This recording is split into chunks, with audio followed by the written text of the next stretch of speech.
Di video kali ini gue akan membahas bagaimana cara agar lo berani berbicara di depan banyak orang.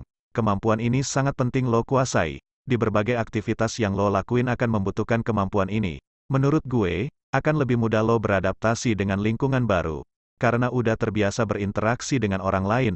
Mau tahu caranya? Ke-1, latihan. Buat lo yang baru belajar ngomong di depan umum, latihan rutin adalah cara yang paling efektif untuk lo membiasakan diri. Lo bisa melakukan latihan di kamar lo atau di depan cermin untuk meningkatkan rasa percaya diri. Coba bayangkan lo benar-benar berdiri di depan penonton. Dengan cara ini, lo juga dapat meningkatkan gerakan tubuh atau gaya bicara dan intonasi lo. Banyak orang yang ngomong ke gue, bisa itu karena terbiasa. Dulu gue juga orang yang malu buat ngomong di depan umum. Terus gue tanamkan ke diri gue sendiri. Gue gak akan pernah berani ngomong di depan umum kalau gue gak mencoba secara terus-menerus. Jadi menurut gue, ini adalah cara yang sangat efektif untuk memberanikan diri ngomong di depan umum. Kedua, perbaiki intonasi dan kosakata. Penting buat lo, memilih kosakata dari teks yang lo gunakan. Buat lo yang masih pemula, lo harus belajar banyak kosakata yang benar, agar informasi yang akan lo berikan tersampaikan dengan benar. Usahakan untuk tidak mengulang kosakata yang lo gunakan, agar tidak membuat orang bosan. Cara buat menambah kosakata yang efektif menurut gue yaitu baca buku. Dengan baca buku, wawasan dan kosakata lo akan semakin luas. Selain itu, memperjelas suara dan pengucapan kalimat, juga dapat mendorong cara penyampaian informasi yang lo sampaikan. Ketika penyampaian lo itu jelas, orang akan dengan mudah memahami apa yang ingin lo sampaikan. Suara juga penting, sampaikan dengan suara yang santai. Jangan kayak orang marah-marah, kecuali lo lagi orasi. Ada yang mengatakan ketika lo menyampaikan sesuatu dengan nada tinggi, apa yang ditangkap oleh orang yang mendengarkan, itu cenderung gak sesuai dengan apa maksud yang ingin lo sampaikan.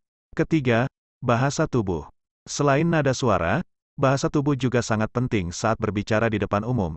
Bahasa tubuh juga bisa memengaruhi cara lo menyampaikan informasi.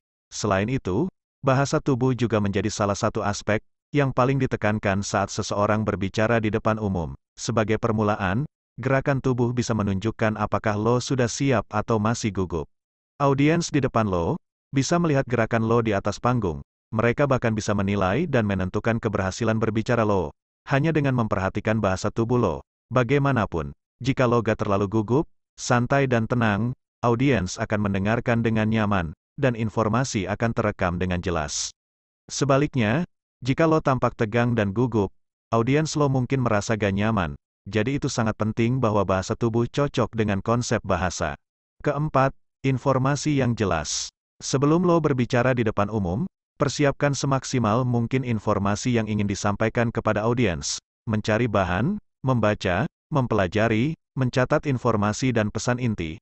Harus dilakukan sedemikian rupa sehingga lo siap untuk menyampaikan dengan jelas dan lancar, agar audiens memahami informasi dengan benar. Tanamkan pada diri lo, jangan ngomong kalau lo gak tahu dan gak paham. Kelima, jangan takut salah. Gak ada di dunia ini yang terlahir sempurna. Bagi lo yang masih pemula, wajar jika melakukan kesalahan, ada kalanya juga lo mengalami pahitnya kegagalan. Semua orang juga pernah melakukan kesalahan seperti lupa, merasa malu atau tidak berkonsentrasi di atas panggung adalah hal yang wajar. Kesalahan ini bisa membuat lo menjadi pembicara yang lebih baik dari sebelumnya. Jadi jangan takut salah dan gagal. Habiskan jatah kegagalan lo. Gimana menurut lo? Masih adakah rasa ragu, malu, takut dalam diri lo? Tulis di komentar. Semangat bro. Jangan lupa di like, subscribe dan bunyikan loncengnya agar gue terus semangat buat video seperti ini.